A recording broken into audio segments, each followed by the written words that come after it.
유심히 살펴보시면, 그리고 찬찬히 우리를 돌아보면 우리가 생각이 다른 사람들하고 평화적인 방식으로 대화를 통해서 합의를 이끌어내는 걸 제대로 못 배웠어요.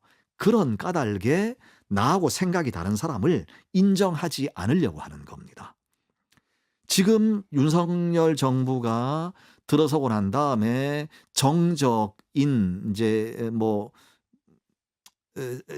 상대방을 인제 이렇게 예. 제거하기 위해서 모든 합법적인 어떤 그런 외관을 띠고 온갖 방식으로 검찰권을 동원한 것 아니에요. 근데 이게 그것만의 문제가 아니고요. 우리 사회 어디에서나 사실은 뭐 야당 내부에서도 마찬가지라고 볼 수 있고요. 또는 쉽게 얘기해서 노동조합 같은 데서도 우리가 뭐 그렇게 이상하지 않게 볼 수 있는 거고요. 어디나 마찬가지입니다. 어디나 생각이 다를 수 있잖아요. 어떤 경우에도 우리가 더불어서 사는 사회가 처음부터 생각이 같은 사람들이면 정치라고 하는 게 필요가 없겠죠. 근데 민주주의라고 하는 것 또는 정치적인 의사결정 과정이 필요한 까닭은 생각이 다른 사람들이 모여 있는 거기 때문이거든요. 네. 근데 그런 경우에 생각이 다름에도 불구하고 공통분모를 찾아내어야만 그 사람들이 적대적인 전쟁 상태에 들어가지 않고 하나의 공동체를 유지할 수 있는 거거든요, 민주적으로. 근데 우리가 못 배웠습니다. 예.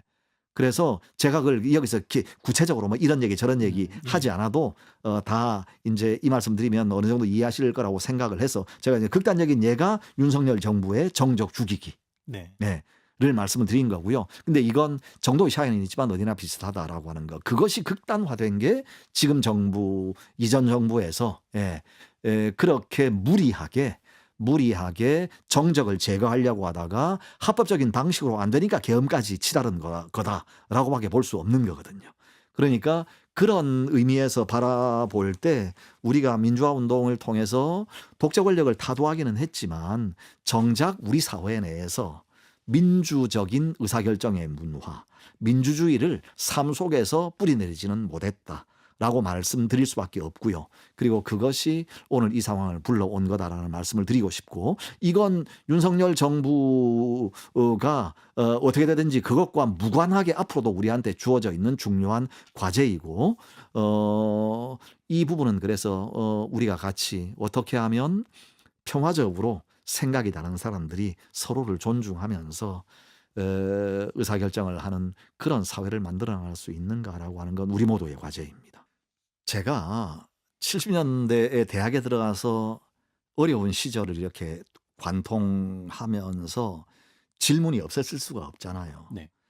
80년 지나고 난 다음에 뭐 이렇게 우리 사회가 많이 민주화되고 어쩌고 이제 이런 생각 많이 그 안도의 생각 감정을 많이들 느끼고 지금까지 살아왔지만, 사실은 그 과정에서 얼마나 많이 절망적인 생각을 많이 했겠습니까?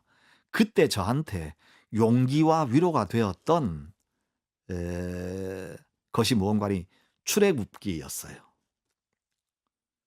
거기 백성 전체가 그 이야기에 따르면 애굽에서 인제 지금 이집트에서 탈출을 해서 가나안까지 오잖아요. 아무리 많은 수라고 하더라도 지리적으로 거기 보름이면 올 수 있는 거리단 말입니다. 네. 근데 하나님이 구름 기둥 불 기둥으로 낮 밤을 이렇게 이끄시잖아요. 40년 동안 방황하게 만들지 않습니까? 예. 광야를.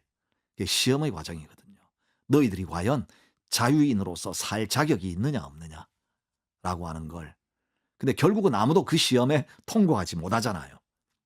그래서 노예의 신분으로 애굽에서 태어난 이스라엘 백성들 중에 단 한 사람도, 모세조차도 가나안 땅에 못 들어가지 않습니까? 광야에서, 척박한 광야에서 자유인으로 태어난 새로운 세대만이 가나안 땅에 들어가는 거거든요. 저는 그 이야기를 언제나 회상하면서 '역사라고 하는 게 그런 거다.'라는 생각 많이 했더랬어요. 그래서 결국은 계엄령 치하에서 나고 자랐던 사람들은 또는 독재 치하에서 나고 자랐던 사람들은 독재에 대한 추억이 있는 거예요.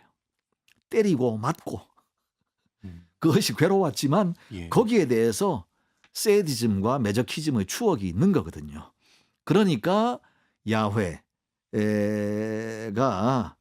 한 사람도 너희들은 자유의 땅에 못 들어가 라고 했던 거고, 그건 하나의 저는 비유라고 엄중하게 받아들여야 된다고 생각했던 게, 그만큼 영혼 속에 노예의 낙인이 찍혀서 세상에 태어난 사람이 자유인으로서 사는 게 그렇게 힘든 거다라고 하는 걸 출애굽기가 우리한테 말해주는 거다.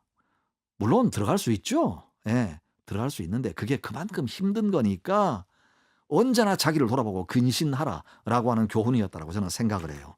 근데 우리의 경우에도 보면 지금 87년 이후에 한국 사회가 이제 오는 과정에서 실은 저희 세대였거든요. 더도들도 아니고 70년대의 20대, 그리고 이제 하나 더 잡아서 80년대의 20대가 세상을 바꾸었잖아요. 네. 그게 이른바 87년 세대잖아요. 그리고 뭐 여러 해 전에 386, 뭐 지금은 586, 뭐 지금은 이미 60대가 됐겠네요. 그런 사람들 얘기가 다 그건데, 저는 이번에 12.3 계엄 이후에 역사가 한 단계 도약하겠다라고 생각한 까닭은 저희 세대가 만들었던 그런 새로운 시대였잖아요. 그걸 처음으로 새로운 세대가 등장해서 당신들은 이제 그만 빠져주세요 라고 이야기를 한 거예요. 그하고 같습니다. 그리고 저희 세대는 남성 중심이었는데 지금은 게다가 20대 여성 중심이라고 아무래도 그래야 되겠죠. 그렇다고 해서 제가 남녀가 뭐 이렇게 다르다고 나누고 싶은 건 아닌데 예. 우리 세대가 아무래도 저 같은 남자들이 먼저 이렇게 그랬던 것처럼 지금은 또 이제 여성들이 또 역할이 조금 더 적극적이 되었죠. 그런 모든 것들이 분명한 건 새로운 시대의 출발이다라고 하는 건 분명하다라는 얘기입니다. 이것이 하루아침에 세상을 바꾸진 않을 거예요. 그러니까 우리 세대도 하루아침에 새로운 역사를 만들지 않았듯이. 근데 동학농민전쟁 때 김구 선생이 스물이었고요. 그리고 3.1운동 때 유관순과 기타 등등도 다 마찬가지입니다. 4.19 때도 다 고등학생들이 한 거고요. 그 다음에 5.18 때도 20대들이었어요.